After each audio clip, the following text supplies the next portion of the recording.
This part of the evening, we're going to open it up to you all. If you have any specific questions for any of these wonderful ladies up here, we'll open it up to you if you have something for specifically or just want to open it up. Yeah, so the floor is yours. Oh, we already have our first question. Ooh. I know. You good? What I wanted to ask was, I mean, you definitely don't need to give me the microphone, okay? But You have a great voice. I know, right? No, I mean, I know I'm loud, okay? I don't know. So what I was going to say is, I know that statistically they have discovered that, and this is really shocking, that men will apply for a job when they're about 50% qualified to take the job, and they figure they'll learn the rest of it on the job, whereas we as women do not apply for or try out for anything until we're really confident that we've got all the skills necessary. And what I wanted to ask you guys was, and I feel like that's because we don't want to be seen as posers, you know? My question is, did y'all have that experience? Because I feel like you guys got it, and it's awesome, and like, did you experience a little bit of like, God, do I have enough to get there?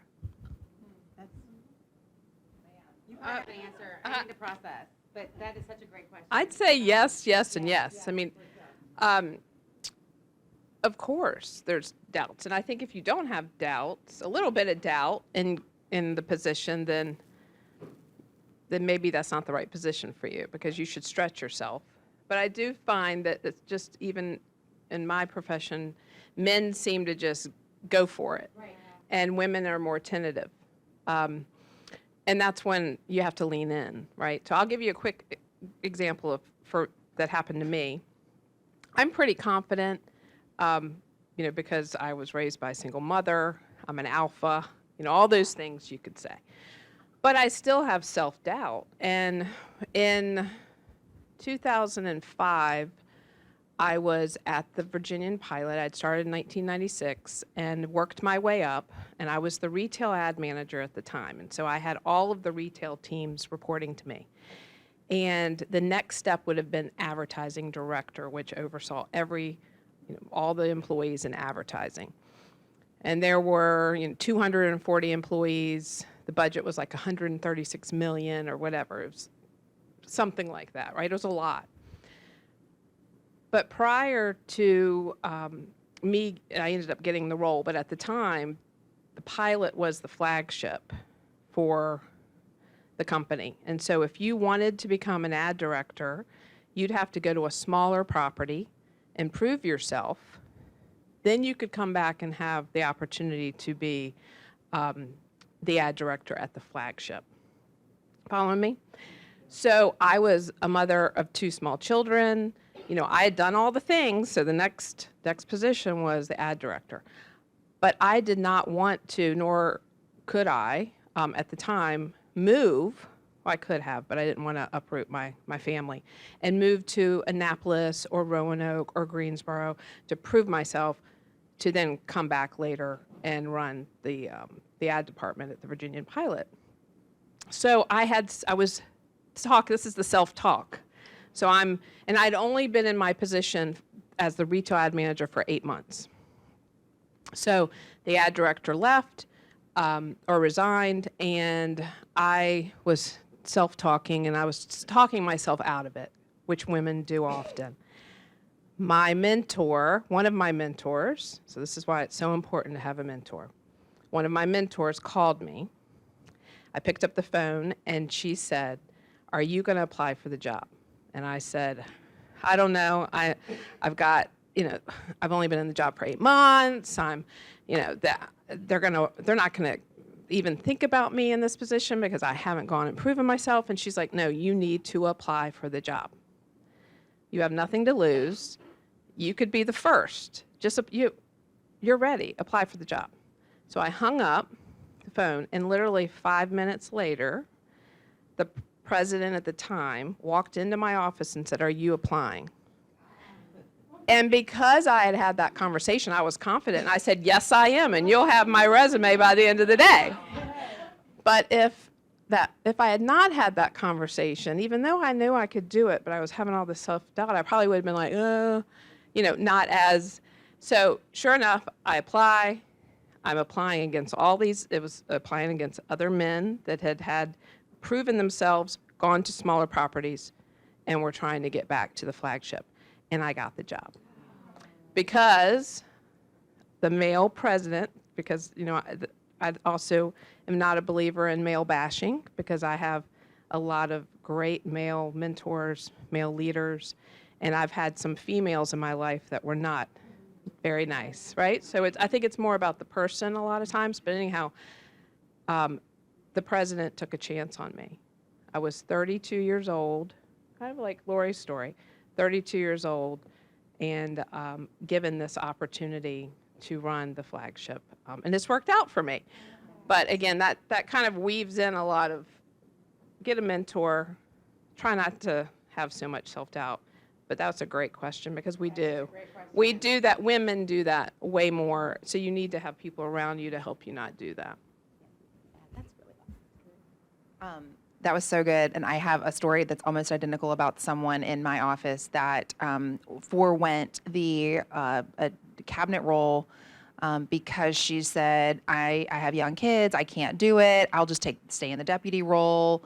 It's fine, not a big deal. And it wasn't necessarily self-doubt for her abilities. She knew she could do it, but she had small kids and didn't want the work-life balance just wasn't working out. And I'm sure we're going to get that question. If we don't, I'll be shocked. And I was Secretary of the Commonwealth at the time, and so I was responsible for putting all those people in the positions. And I basically said to her, do you not understand that you're going to have more freedom when you're the boss than if you're the deputy? And that, a light bulb went off, and she was like, oh, I never thought of that. I'm like, okay, well, it's true. And well, and she did. That is true. And she did. We hired actually a perfect deputy for her. Actually, the two of the women cabinet secretaries in the McDonnell administration, same conversation, same dynamic. Both of them are kicking butt and taking names right now. In there, if I named the companies, you would be like, oh. But they never would have gotten there if they hadn't just jumped. And I respect, I mean, I have children, one's here. I'm not saying like forsake your family and all that, but you sometimes taking that bold option actually gives you more freedom to do what you need to do and what you want to do. I mean, I can't add to that, but the moral of the story is mentors, right? They're so important, having those hype people when you're feeling self-doubt to lift you up. And I have so many people that lift me up, and you guys have demonstrated that in the story that you told. So that was a great question. Anyone else? I've only applied actually for my first job. The rest, I was recruited from those jobs. But this past job, it was actually this time last year that I got a call from the chief digital officer at NASCAR, and who happened to be my childhood friend. This is kind of a cool story because he's from this area. So it really kind of speaks to, relationships and who you know. We've known each other since first grade. And his last name was Clark, or is Clark. My maiden name was Collier. So we grew up together sitting, you're always seated alphabetically, right? So all the way through elementary, middle, and high school, we were always seated beside each other. He's the chief digital officer chief digital officer at NASCAR now. He called me because I am obnoxious on LinkedIn. And I mean, I'm sick of myself on LinkedIn. I am. And he had been seeing a lot of things that I've been doing on LinkedIn and how I'd been obnoxiously self-promoting myself, and also the ways in which I'd been promoting other businesses and the business that I was doing. And he said, hey, we've got this opportunity in NASCAR, and we think you might be good at what we're looking for. Are you interested in talking? And I nearly fell out of my seat. And I was like, there is just no way I could do this. And I thought maybe he was talking about some other role at Richmond Raceway. And he said, no, it's actually the president and running the Raceway. And he said, let me connect some dots for you. You have taken other legacy organizations in the Richmond area and rebranded and refreshed those organizations and sort of brought them back to life. And we need someone doing that for Richmond Raceway right now, and we'd like to talk to you. And I kind of contemplated. He said, we're coming to the track in a couple months, and we just want to meet for a casual dinner. Well, I don't know if you guys know this, but NASCAR does nothing casually, like nothing. Right, nothing. So they brought some of the executives to dinner, and it was a great dinner, and they were casual. The dinner was not, but they were really down to earth. They were so fun, and I really connected with them. And they said, we think you could be our person. However, you do need to go through the interview process. You do, which of course I should. They said, can we fly you down in a couple of weeks to do it? And a few weeks later, they called me a week before, and they said, sorry, you have to go through 15 interviews in one day. Okay, that sounds great. So I did the 15 interviews in one day. And they said, if you can do 15 interviews in one day, you probably can run a racetrack, you know? So, but the 15 interviews, I don't know if you all know who the France family are, but they are the family that started NASCAR, and they continue to run it this day, in addition to the board and the executives. And the France family, I met Jim France and Ben Kennedy, who is also a member of the France family, and Lisa France Kennedy. And I will tell you that they are the most wonderful, warm family, down to earth, and they were part of the interview process. And when I met them, you know, I will say Jim France came into the interview in jeans, just a very special family, and I knew that that's what I wanted to be a part of, because if you can get along with the people who are interviewing you, all the C-suites, and they feel down to earth, and you know that's the people who are running the company, that is amazing. So I say this because, you know, when the question that you asked, I didn't have to worry about any of that. I'm very fortunate, but you know, I'm sure that is, you know, a part of the process for a lot of women, and I'm very fortunate that I haven't had to have that be a challenge for me. So, yeah, very, yeah. Hello. Thank you all for speaking today. I've really been inspired by everything that you've contributed. So, of course, I know in order to get where you've gotten, you had to work long hours. You've had to put in the time, had to put in the effort. How do you unplug? Because I know that, of course, it's so easy to like do the hustle to get to where you want to go, but then when you can actually relax and breathe and enjoy it, how do you like unplug? What activities do you do to kind of unplug and really enjoy your success? Y'all are gonna die with this one. So I don't. That would be so good. I do not drive the NASCAR car.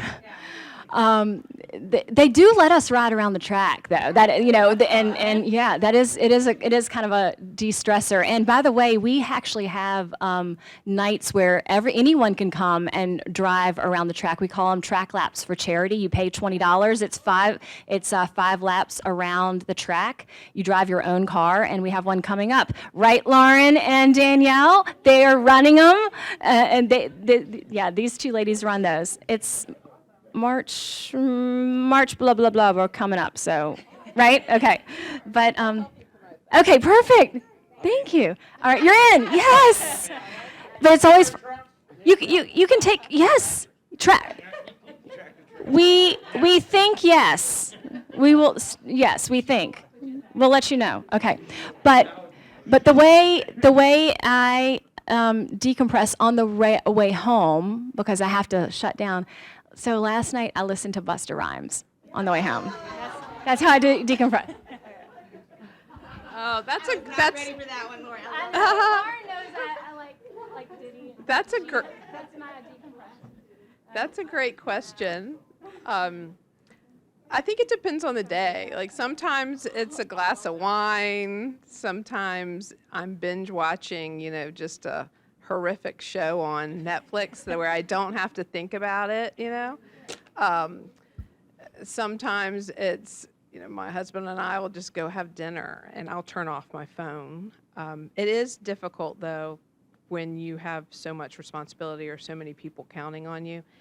And something that has helped me is it's less about decompression but more making sure you have time for yourself, and I schedule time on my calendar.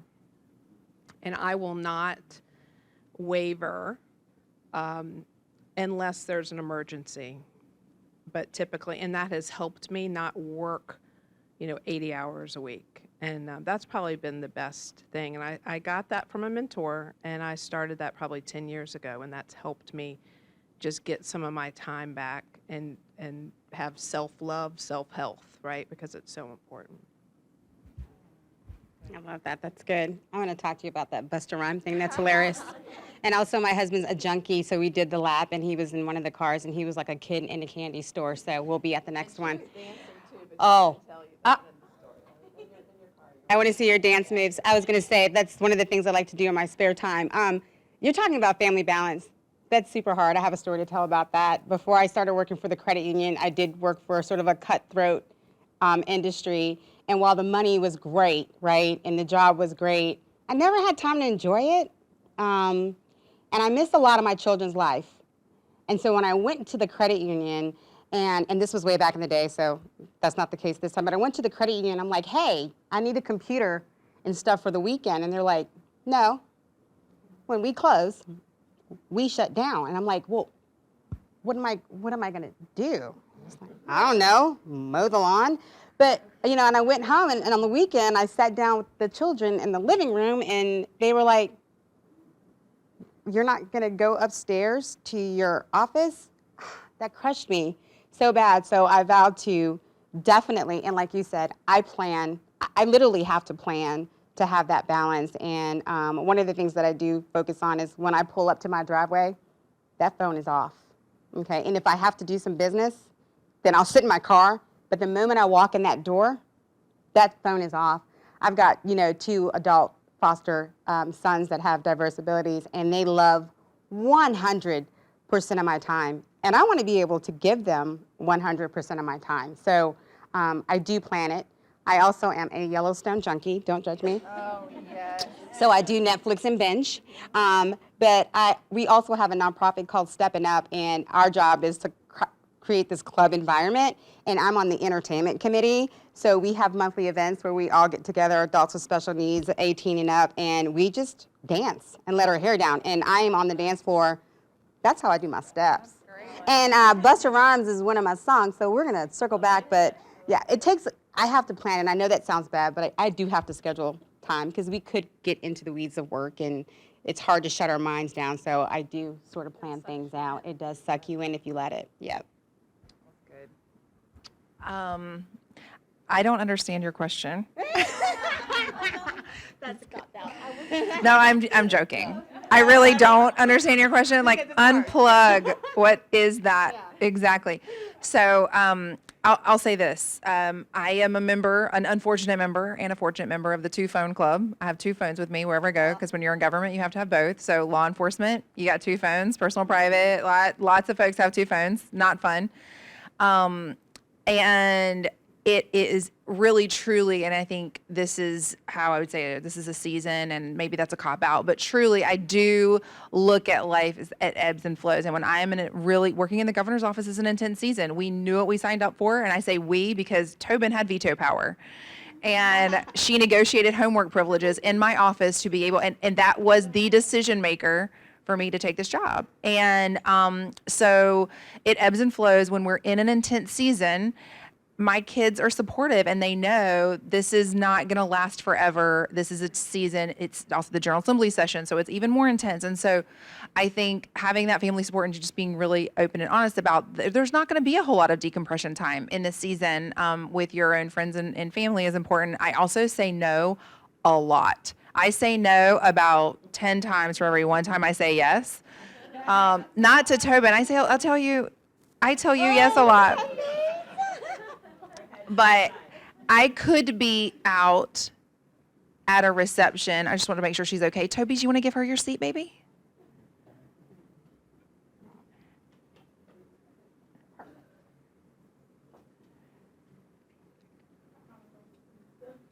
Just sit right there. You're good.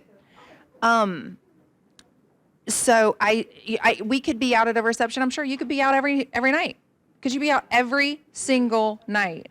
But that just protecting that, I think, is so important. You can't always do it in your 20s. Is not the time to say no, but you know, when you've got other responsibilities. And I also do yin yoga, which is basically like glorified stretching, but that's my like, that is my, and we have a dog and there's some other things. I'm not as unhealthy as I sound is what I'm trying to say. That's better than woman. Thank you for the question. Yes, it is, although there's a fair amount of that too. Yes. Oh, I'm taking your need the mic? job, You good? Delaney. Okay, you're gonna shout. That's good. Okay. I'm just yell. I'm Italian, so it's in my DNA.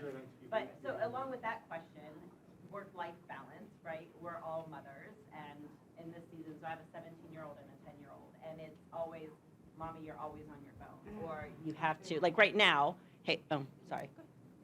It's gonna get louder. Sorry. You know, I'm here and they're at home. Hey, you guys have to fend for dinner, right? And my husband's super supportive and I love him, but it's that balance of I'm giving up my children's childhood to build a legacy for them, but then I'm going to turn around and now I have a 17-year-old on my hands versus a 10-year-old and a 10-year-old who used to be 3. So how do you balance that? Because mom guilt is a Bear. It's a bear. I'll answer that. I'll finish that. It's a bear. you can't curse on TV. No, you can't. Well, I have the mic, so I'm going to go first, if that's okay. My 19-year-old daughter was 2 years old when I ran the campaign for Attorney General. She was 2. I broke all the rules. In retrospect, it was not the right move. I had a lot of lost time to make up for, and I wish that I had done a lot of things differently. She's now 19. We were out for dinner the other night, and she was asking my sister-in-law, who's like general counsel at a Fortune 500 company, also not a wallflower, just like amazing. She's got good role models. And they're talking about summer internships and the whole bit. And she said, you know, I'm just so lucky because my whole childhood I got to watch my mom. So I've been telling myself, I was a terrible mom. I should have been there more. Da, da, da. She came with me to events. Don't make me cry. She came with me to events. She had a completely different perspective than the story I had been telling myself her whole childhood, which is I was not the mom I should have been. She tells everybody I was an amazing mom. So I'm going to go with that. And I don't know if that speaks to you or not, but I'm going to go with that. And that's what I have to believe because she's like, I had an amazing childhood. I wouldn't have changed any single thing. Now, again, I'm telling you with a caveat, I made a lot of mistakes and I had a lot of changes. I quit my job and didn't work for 6 months to spend time with her. And I mean, there were a lot of things that I had to do and I'm doing differently with Tobin. But I think that there are ways you can't have it all at the same time, but you can have it all seasonally at different times. Wow, you like mastered that question. It's like I'm getting emotional because I wish I can go back and really devote everything to my children's upbringing. They're 27 and 22, and I'm thinking, oh, I don't know what I'm doing. I can't get this right. But you said something really important. You said, I need them to understand that what I'm doing and why I'm working so hard is because I'm building a foundation for your children, right? Your motives are good. Your purpose is good. And while it might feel a little like I don't get the mother award, like she said, they're watching you. They're watching your work ethic. And you're going to hear one day, I want to do exactly what my mom did because she took good care of me. And I mean, that's rewarding in itself. And I do hear that from my children. I learned that from you. But back in the day, I was like, you're a terrible mom. You're never here. You don't call. And that hurts. No mommy wants to hear you're a bad mom. But we have to keep in mind that we're purpose-driven. And our purpose is our family. And family is core. Family is everything. Now, if your purpose was just to make money so you can just go run off someplace, that's different. But you said something very critical. You said something very important. You're doing it for your family. And they know it. They know it. So keep doing what you're doing. Yeah, I would agree. I think it's a journey. I was horrible at work-life balance, and I regretted it. And then I just worked at getting that time back, giving more time to the family. And I was lucky in love the second time. So I have a really good partner I mean, he's actually driving our 26-year-old right now to DC to go to the UK for a couple months. She's a dancer. And she wanted me to drive her. But I was, I'm here. I already made a commitment. And so we got together last night.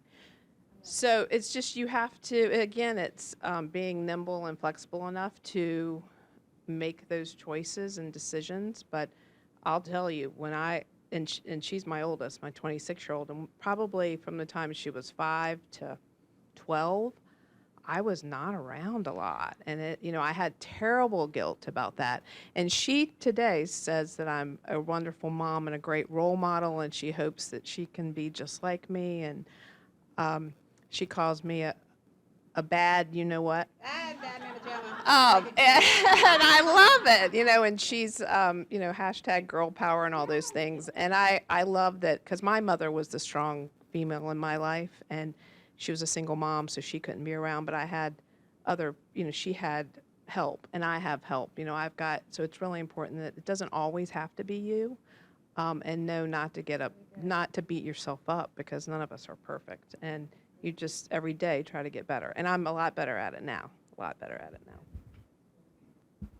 My only role model was my mother, who was a high school principal, and she was, high school principals, they live at the school, right? Like, they're at every football game, every wrestling match, everything. So she wasn't really around that much. And I would sometimes go with her, to the school and get to see her, as I would say, be bossy.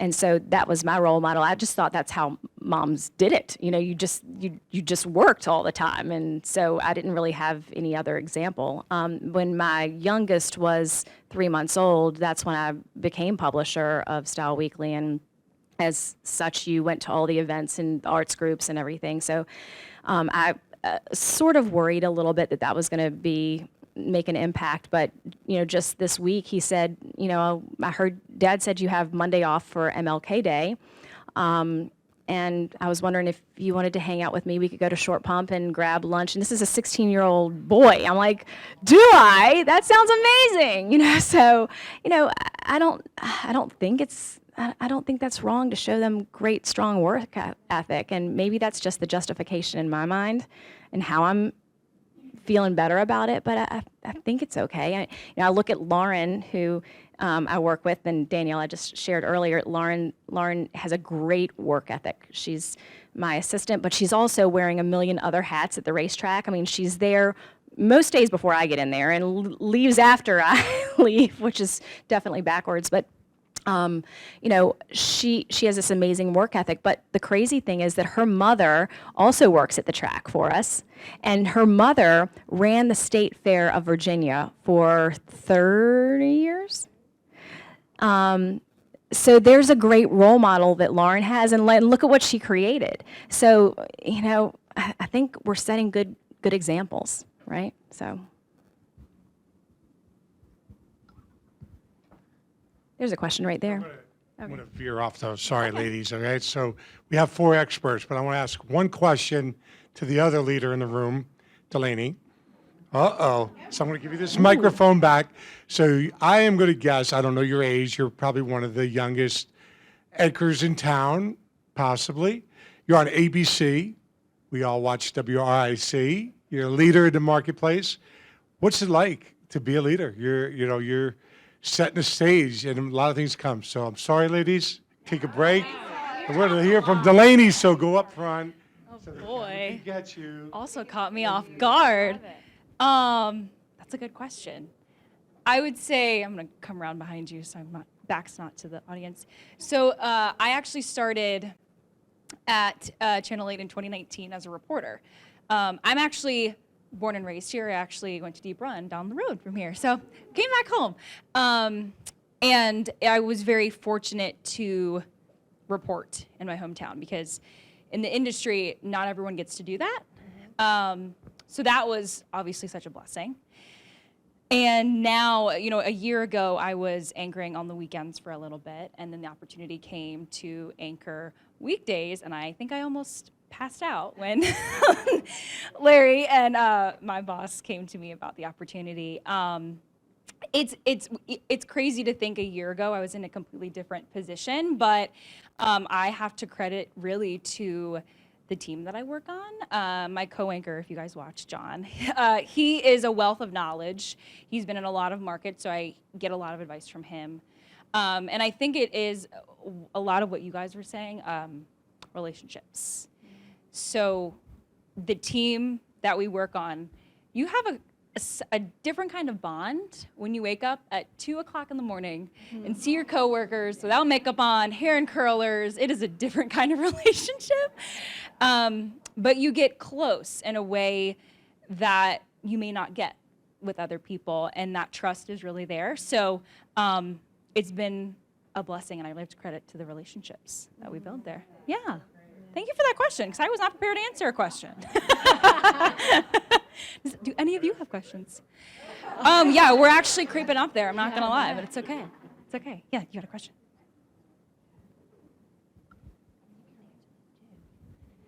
So, two-part question, if I may. So my name is Kelly Powell. Thank you all for this. And it's been really lovely. So my first question is there a book you all would recommend? And it could be audio, because I'm big on books. And two, since you've been so generous with your time and advice for us, take this opportunity, if there's anything that each one of you would want to make an ask of us when we leave these doors today in support of each one of you, what would it be? And be unapologetically bold in whatever it is, personally, professionally. No problem. There you I've go. got an answer for both. First, the book is relentless. I'll just leave it at that. It's very easy to find. Second, please come to the race. Please. And here's the why. Virginia is fortunate to have this race in this market and in Martinsville. We have it twice a year. It is the professional sport that the Commonwealth has. We get to show up and show off our region on a national stage in front of millions and millions of people only this time. That's an incredible honor, an incredible privilege that we get to have. And when we get to have that, more people come here. More people get to see our region, and they get to buy our food. They get to buy our restaurants, hotel rooms. They get to, spend money in our region, and that's great for our region. But if people don't come to our race, and they don't show up and buy our seats, or even just show up, and we don't fill that bowl, that stadium, then it may go away. And that's not something we want. It is really fun. It's really fun. It's so fun. It's so fun. Even if you don't think you would have a good time, you have a good time, I promise. There's events within events. So we want that to continue. But if people don't come, it will go away. And we want that to continue because it's great for our region. It's great for our Commonwealth. So please come. If you don't have a ticket, I have tickets for all of you in this room today. Lauren has them. I promise you will have a great, great time. I promise you, it will be a fun time. Invite your friends, invite your family. We will ensure that you have a great time. So that's the bold ask. We made it a girls' day when I went to I love it. It is fun. I'm going. Lean In, that's the book. Love that book. If you haven't read it, it's great. And I would have two asks. The first is go find a mentee. Find somebody that you can help to make better. Because if you don't have one now, it'll make you better, I promise. The other ask is to put February 23rd on your calendar. Lori and I are doing a co-event together called Women Who Drive Richmond, and it's going to be at the Raceway. We're recognizing 10 women who are making a positive impact in our region. It's going to be amazing. It's going to be a great event. And I just love the tie-in because it's women who are driving Richmond, and it's at the Raceway. And we're going to do some fun things. So February 23rd. please come out and support, all the good things that are happening. Are amazing. Yeah. It was hard. Wow, I'll be there for sure. The book I'm reading is Growth IQ. Great book. And some takeaways. Go to the Richmond Raceway. They also have concerts called the Virginia Credit Union Live. So if you do go to a concert and you're a member of the credit union, you get free parking just to show your debit card to do that. Yeah, we got to lift each other up. We got to lift up our community, right? We got to support our community if we want our community to grow. So if you have an opportunity to show up anywhere where it's going to enrich the lives of our community, enrich our businesses, we need to show up. So that's my takeaway. And also, if you're not a member of Virginia Credit Union, you can go to www.vacu.org.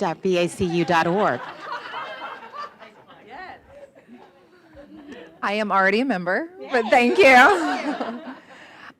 The book that I love reading, I love books. The book that I would recommend actually touches on your earlier question, which your makeup looks amazing, by the way.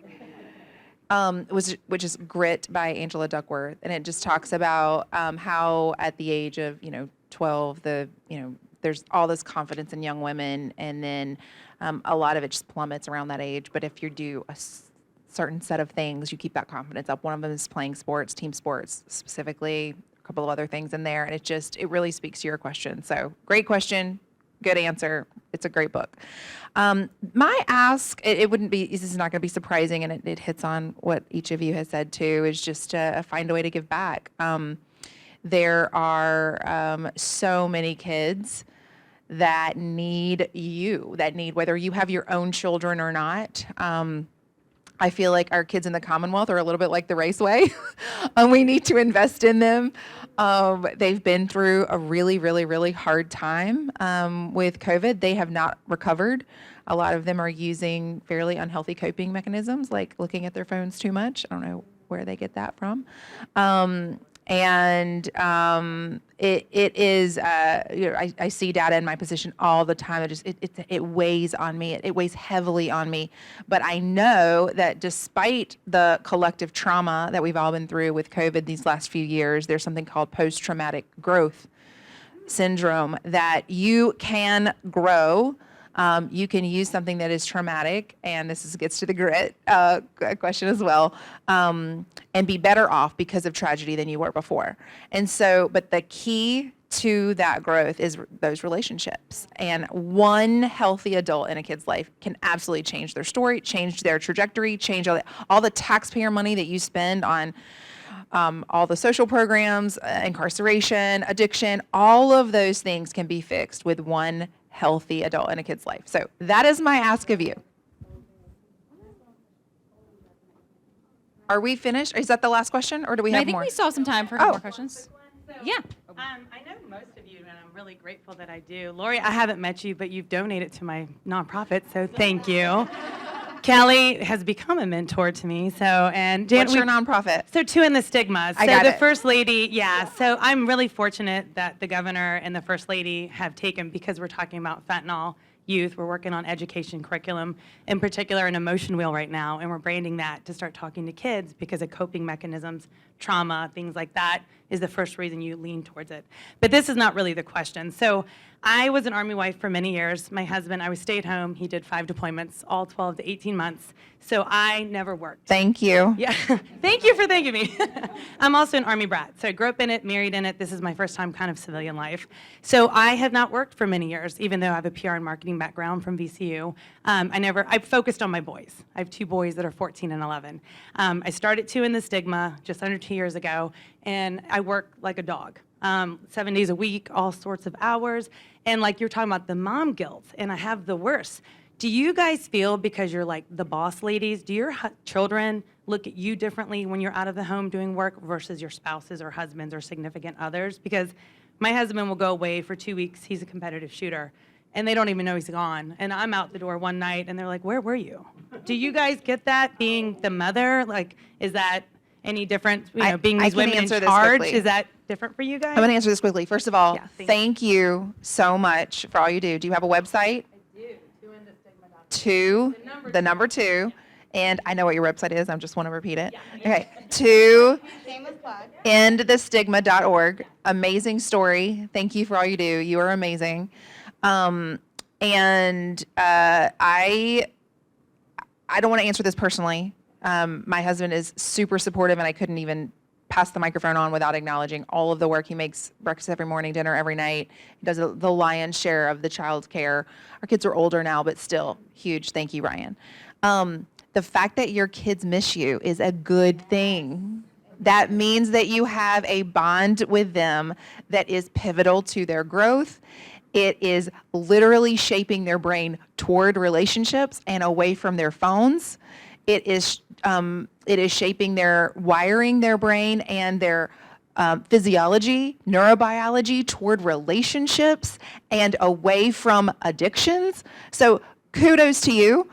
They might have a different answer but it's a good thing that they miss you. That is a good thing. That means you've loved them well. That means you love them well.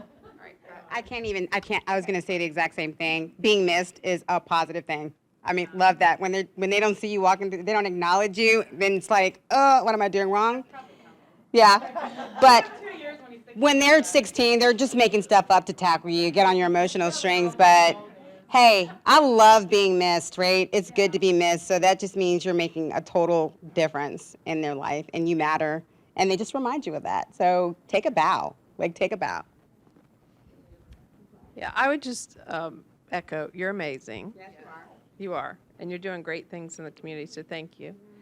I have 5 kids blended. My 2 oldest are the girls, and, they loved me, then they hated me. Now they love me again, right? And I told the story of my 26-year-old, she wanted me to drive her to DC. So that is a good thing. And you don't want that not to happen, right? So you're obviously doing something right. So I would say that's a good thing, and embrace it. And I know it can be, that's not fair. They don't miss their dad. Then they miss me when I'm gone for an hour. But I think that's a wonderful thing. Yeah. Ditto. I agree. That'll make me feel better. A little therapy session. Good question. Yeah.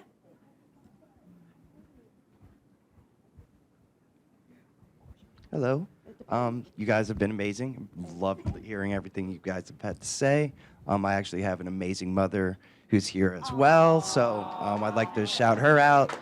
She's been great. And I just have a quick question. I'm just curious if there's something you still strive to accomplish in life that you have not done yet, either in your real life or in work, whichever.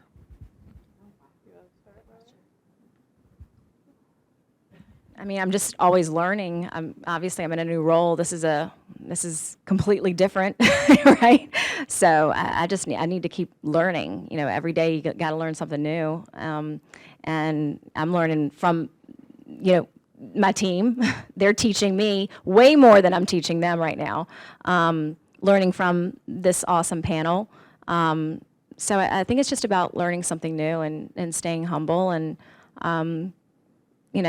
in another few years, I'm sure I'll completely switch industries and everyone will be scratching their head at what I'm doing next. So that's what I'm doing next. So, yeah. I would say the same thing. I don't know what my next thing's going to be, but I'm not done. Yeah. And so I constantly, I'm a learner. I'll know when I'm done, and then I'll go on to something else. But I still have a lot of work to do. And so I look for, every day, I look for people that I can learn from and grow as a person and as a professional. And I would say the one thing I really want to learn to do is be a gamer with my 14-year-old stepson, because I stink. And he laughs at me all the time, and so maybe you can help me figure out how to. I would like that. I'm just going to kind of echo what everyone said. It's like, I don't really have a stopping point. I want to be a sponge for the rest of my life. I want to soak up any new opportunity, any new knowledge. So if I decide to do that thing, I know all I got to do is listen, soak it up, find a mentor to do it. But I don't want to cap myself on opportunities. I mean, there's so many. I can go through a long list of things, but I'm not done yet, like you said. That's like the perfect answer. I'm not done yet. I mean, as long as I'm breathing, I'm going to try it all. I want to try it all. So good. I think we may have found a new feature for the RTD, which is the Style Weekly used to have the top 40 under 40. I think you need to start a top 40 over 40. I'm just saying. Okay. Also, thank you to the guys for showing up today. I don't know why I expected this audience to be all women for some reason. I don't know why. It was probably my own implicit bias that I just assumed. I don't know where that came from, but thank you for coming. I would like to write a book. I wouldn't like to write a book. I feel like I should write a book, and I want to write a book. You should write a book. I feel like that's on my list of things I need to do, but like there's so many books, and who knows. So that's the first thing. And I want to run a business, and I don't know exactly what that looks like, but I feel like the business sphere is my next move. So I may be calling some of you.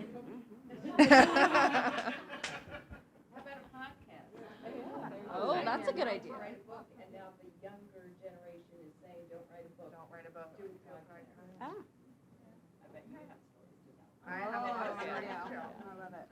We probably have time for one more question, if anyone has any.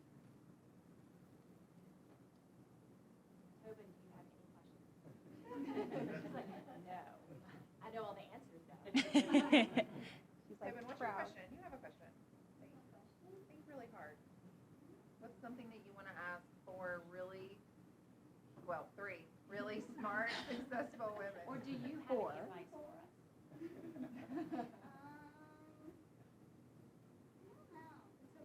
I put you on the spot. This is your moment. No pressure. Thank you for being here today, Kevin. Yes. Then she just asked, what do you want to see changed in the world?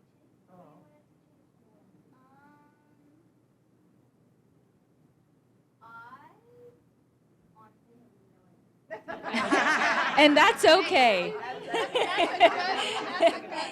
That is okay. You all set? All right, so again, thank you all for attending, and I have to use the microphone because last time I didn't use one and they can't hear it on the camera, so even though I'm loud. But thank you, and I think, Robbie, you ask a good question, so it doesn't have to be the women leaders, it could be men, it could be human beings, right? And I will tell you, I was done a year ago. I was done. I was up in Pittsburgh, very happy. My wife wasn't because I was staying home. But, I got a call, like Lori gets called, you get recruited, and I never really jumped around, never did. I stayed focused. But I got a call, and it was very humbling, from a board member and said, we need some different direction. You know the board, you were on the board, you were a retailer, you're a business guy, for-profit, you understand. And we have a relevancy problem with the Better Business Bureau after 110 years. Really, people don't know what it's about. You got the passion that you can put it into it. So I kept saying no. I did the interview, and I knew it was right. Probably like when you did 15 interviews, I did a virtual interview. I knew it was right. I went upstairs, said, Mary, this is it. But I don't think I want to take it. I don't want to move away because it's going to be separated, right? And I tell this story a lot when I do tryout events with senior citizens, and they love this story. I say, a lot of people, they might listen to God when they pray and stuff, but I don't listen very often. And God probably says, what are you, an idiot? You don't listen very well, Barry. So one night, and Mary Lou doesn't know this, but I woke up, I stare at the ceiling fan going around and saying, and God said, right? You've seen a movie like that, and God said, how crazy are you? Do you realize this was set up because you're replacing Barry Moore? Barry Moore was the president and CEO, and you're Barry Moore. What are you, a rocket scientist? And so from then on, and I put it out to the seniors. They all laugh, and they get a kick out of it because in our life, I'm the oldest one in the room probably right now, and when you get to a certain age, you look back and say, did you raise your hand? You are. Thank you for being honest. Married an older lady, but she's great. She's younger than me. But it gets to a point when you look back, you say, what should you have done? You should listen closely to what that comes at you, and don't miss opportunities because they're right there in front of you, and you just don't know it. And somebody said early on, relationships, right? So Better Business Bureau, bbb.org. As consumers, I work for every one of you. My leading, I tell four of the 5 ladies here, lead with our brand. So Channel 8, I say it to the Richmond Times, the Credit Union, and the Raceway. Lead with the brand. Start with trust. That's who they are. Use those words. That's who we are. And this community is key. If this NASCAR can get these seats full this year, it's a big deal. Okay? It's not one person doing it, but it's a leader doing it, but motivating all of us. So as a BBB, I've got to help them get people butts in seats, as you would call it, right? So I thank you all for coming out. You all have my email. Every one of you got my email. If you like the format, this is an unusual, the way I did it, 3 to 4. I try to do it for free. Every other nonprofit raises money, right? I should be doing that, but I didn't want to do that. I wanted this to be open to the public. The food part was just to cover the food expense. And did you like the way it was? So send me an email if you have any topics that you'd like to hear. We want to do this on a monthly basis. So that's all I got. Gary. Thank you, Thank guys. you so much.